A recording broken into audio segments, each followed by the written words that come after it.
और आगे बढ़ेंगे जहां वर्ष 2008 में हुए मालेगांव विस्फोट मामले में आज बड़ा दिन है। इस मामले में स्पेशल एनआईए कोर्ट की ओर से आज फैसला सुनाए जाने की संभावना है। इस मामले की आरोपी साध्वी प्रज्ञा ठाकुर के वकील को उम्मीद है कि सत्य की जीत होगी। उन्होंने कहा कि हमें उम्मीद है कि आज फैसला सुनाया जाएगा।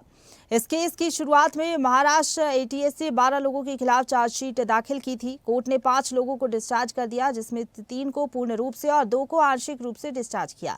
राकेश धाबड़े और जगदीश चिंतामणि माते के खिलाफ आर्म्स एक्ट के तहत केस पुणे और कल्याण सेशन कोर्ट में स्थानांतरित किए गए थे। वर्तमान में आपको बता दें कि 7 लोग ट्रायल का सामना कर रहे हैं, जिनमें साध्वी प्रज्ञा सिंह ठाकुर और लेफ्टिनेंट कर्नल प्रसाद श्रीकांत पुरोहित शामिल हैं।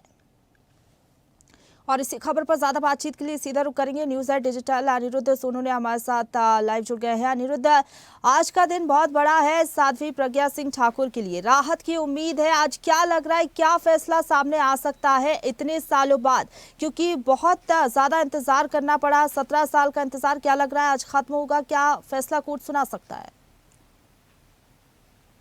देखिए, 2008 में हुए मालेगांव ब्लास्ट ने न केवल पूरे देश को हिला दिया था, बाकी दुनिया को हिला दिया था। यहाँ मालेगांव जो वैसे ही महाराष्ट्र का काफ़ी संवेदनशील शहर है, वहाँ पे बम ब्लास्ट हुआ था जिसमें 6 मौतें हुई थी और लगभग 100 से ज़्यादा लोग घायल हुए थे। और इस मामले में भारतीय जनता पार्टी की नेता और सांसद प्रज्ञा सिंह ठाकुर के साथ लेफ्टिनेंट कर्नल प्रसाद पुरोहित और कई लोगों को आरोपी बनाया गया था, जिनमें जबलपुर के समीर कुलकर्णी भी शामिल थे। और आज इस मामले में एनआईए की विशेष अदालत अपना फैसला देगी। और 2008 के बाद इस मामले को लगभग 17 साल हो गए। इसी दौरान साध्वी प्रज्ञा सिंह ठाकुर, जो कि उस वक्त महाराष्ट्र की जेल में बंद थी, उन्होंने आरोप लगाए थे कि उन्हें तरह तरह की प्रताड़नाएं दी गई, उनके साथ मारपीट की गई। इसके बाद वे जमानत पर रिहा हुई, भोपाल में लंबे समय तक रही और भोपाल की सांसद भी इन 17 सालों के दौरान में 5 साल रही। तो आज साध्वी प्रज्ञा सिंह ठाकुर, लेफ्टिनेंट कर्नल प्रसाद पुरोहित और अन्य जो आरोपी हैं, उनको लेके एनआईए की विशेष कोर्ट बड़ा फैसला देगी, जिसमें यह संभावना है कि अदालत अपने फैसले में बताएगी कि मालेगांव ब्लास्ट कब हुआ, क्यों हुआ और कैसे हुआ। बिल्कुल। क्या लग रहा है कि दोषियों को सजा मिलेगी या फिर कई लोगों को हमने देखा है कि बरी भी कर दिया गया इस पूरे मामले में, लेकिन अभी जो आरोपी है, मुख्य आरोपी की अगर हम बात कर ले, साध्वी प्रज्ञा सिंह, जिस तरीके से आप बता रहे हैं, लगातार राहत की उम्मीद रही, ये लगातार इतने समय तक केस चला और इतने साल बीत चुके, हमने देखा इस बीच कई जो है उलटफेर भी देखने को मिले अनिरुद्ध, कई जो गवाह है वो भी पलट गए और ऐसे में कोर्ट का जो फैसला है वो बहुत महत्वपूर्ण होगा। क्या लग रहा है कि साध्वी प्रज्ञा सिंह, जो कि लगातार ये कहती रही कि उन्हें राहत की उम्मीद है, सच जो है सामने आएगा, क्या लग रहा है वाकई सच आज सामने आएगा?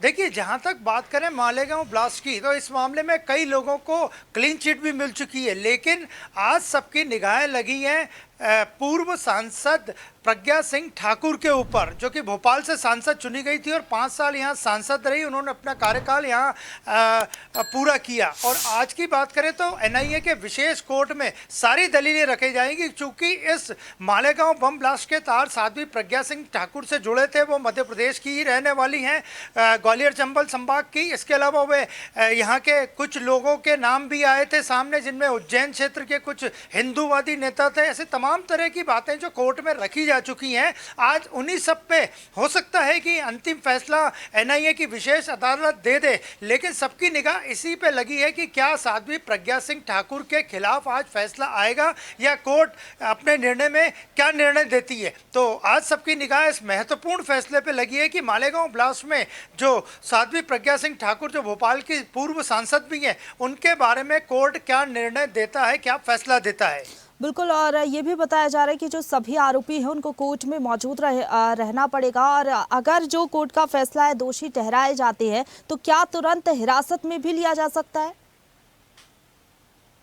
जी, ये सारी बातें कोर्ट के फैसले पे ही निर्भर करती हैं। और जहां तक बात करें तो इस मालेगांव ब्लास्ट के पूरे मामले में पूर्व सांसद प्रज्ञा सिंह ठाकुर, लेफ्टिनेंट कर्नल प्रसाद पुरोहित, अजय राहिरकर, सुधाकर द्विवेदी, सुधाकर चतुर्वेदी और समीर कुलकर्णी को आरोपी बनाया गया था। अब आज अदालत क्या फैसला देती है, इस पर सबकी निगाहें लगी हुई हैं। और जहां तक बात करें समीर कुलकर्णी की, तो वह मध्य प्रदेश के जबलपुर के रहने वाले थे और अभिनव भारत नाम की एक संस्था चलाते थे। और लेफ्टिनेंट कर्नल प्रसाद पुरोहित पचमढ़ी के जो आर्मी का सेंटर है वहाँ पे कार्यरत थे। इसके अलावा अजय राहिरकर, सुधाकर द्विवेदी, सुधाकर चतुर्वेदी, ये तमाम लोग थे जिन्हें मालेगांव ब्लास्ट में आरोपी बनाया गया था। और आज सबकी निगाहें लगी हैं कि एनआईए की विशेष अदालत मालेगांव ब्लास्ट पे अपना क्या निर्णय सुनाती है। बिल्कुल, इस पूरे मामले में क्या फैसला सुनाया जाता है कोर्ट की तरफ से, ये देखना होगा। फिलहाल बहुत धन्यवाद आपका हमारे साथ जुड़ने के लिए और अपडेट हम तक पहुंचाने के लिए। ताजा खबरों के लिए लाइक, फॉलो और YouTube पर सब्सक्राइब कर बेल आइकन दबाएं। साथ ही ताजा अपडेट्स के लिए swedeshlive.com पर विजिट करें।